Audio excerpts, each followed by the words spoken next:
Have you ever thought about the fact that in some countries, practicing Islam is not only illegal, but can also lead to severe punishments? This may sound shocking, especially in a time when religious diversity is often celebrated. But what lies behind these bans? What are these countries where Islam is completely prohibited, and why are these measures being taken? Stay with me, as in the middle of the video, I will reveal a surprising European country where more than 90% of the population is Muslim. Number 10. San Marino. We begin our journey in the tiny microstate of San Marino, one of the oldest in the world surrounded by Italy. With barely 34,000 inhabitants, San Marino is a deeply Catholic nation, and Islam is almost non-existent. Although laws formally prohibit the introduction of Islamic practices, this restriction is largely symbolic, as the Muslim community is virtually non-existent. However, these laws are seen as a way to preserve the country's religious and cultural identity.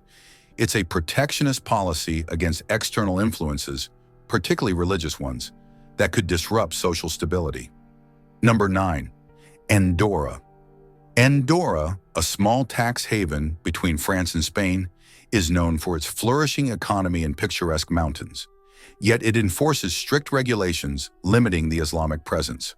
The country, predominantly Catholic, seeks to preserve its cultural and religious identity, a choice that sparks debates about religious freedom and the integration of other cultures. These laws complicate the establishment of mosques and the construction of Islamic places of worship, despite a relatively small Muslim community. This raises an important question. In a globalized world, how can religious diversity be managed while maintaining a strong cultural cohesion? Number 8.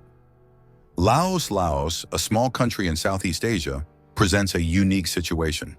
Primarily Buddhist, Laos has taken strict measures to limit the practice of Islam. These policies, which have intensified since the 1990s, aim to prevent Islam from affecting social cohesion. The Muslim community there is small, mainly consisting of refugees and immigrants. Restrictions include banning the construction of mosques and monitoring religious practices. This policy aims to preserve deeply rooted Buddhist traditions, but it raises questions about religious freedom in a world where societies are becoming increasingly diverse. Number 7. Bhutan. Bhutan, a Buddhist kingdom in the Himalayas, has a very strict policy toward Islam. While the country is famous for its gross national happiness index, it imposes severe restrictions on mosque construction and Islamic proselytism.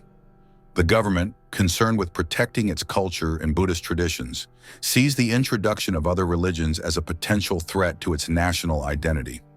This poses a complex dilemma between preserving traditional culture and respecting religious freedom. How can a small nation balance its need for social cohesion with respect for individual freedoms? Number 6. Angola. Angola, a country in southern Africa, is another example where Islam faces serious restrictions. Although Angola is a multicultural and multi-religious nation, Christianity is the dominant religion. Since the 2000s, the government has taken steps to limit Islamic activities, fearing that religious diversity could lead to internal conflicts. These restrictions have had a direct impact on Muslim communities who face pressure to practice their faith privately. The government cites the need to preserve national unity, but this policy raises concerns about religious freedom and human rights. Number 5. Myanmar. Myanmar, with its rich ethnic and religious diversity, is sadly famous for the persecution of the Rohingyas, a Muslim minority. For years, the Burmese authorities have imposed severe restrictions on the practice of Islam, even destroying mosques and banning Muslim gatherings. The situation of the Rohingyas, who are considered illegal foreigners, illustrates the repression of Islam in certain parts of Myanmar. This has led to a massive humanitarian crisis, with forced displacement and widespread violence against this community. This conflict is a tragic example of how religious and ethnic tensions can destabilize a nation. Number 4. Eritrea. Eritrea, located in the Horn of Africa, is another country where Islam is severely restricted. Although a large part of the population is Muslim, the Eritrean government enforces laws that limit the rights of Muslims, including banning mosque construction and restricting public religious activities. These measures are justified as necessary to maintain national security and social cohesion. However, they have led to severe repression of Muslims, who are often forced to practice their faith in the shadows, away from public view. Eritrea represents a striking example of the tension between national security and religious freedom. Number 3. Chad in Central Africa is a majority Muslim nation, but authorities impose restrictions on the practice of Islam in certain parts of the country. These restrictions are often linked to internal political tensions and concerns about the influence of foreign powers. The Chadian government has enacted laws limiting the construction of mosques and the teaching of Islam in public schools. Although Islam is the majority religion, these measures illustrate the control exerted by the state over religious freedom in a fragile political context. Number 2. Saudi Arabia. Saudi Arabia, the birthplace of Islam, is paradoxically one of the countries where religious freedom is most strictly controlled. While Islam is practiced in all its forms, any form of non-Muslim proselytism is illegal. Saudi authorities impose a strict form of Wahhabi Islam, and religious minorities, including Shiites, face widespread discrimination. While Saudi Arabia is the spiritual heart of Islam, the practice of other religions is firmly prohibited, and the rights of non-Muslims are heavily restricted. Number 1. Vatican City. Finally, we arrive at Vatican City, which, though tiny, wields considerable religious and political influence.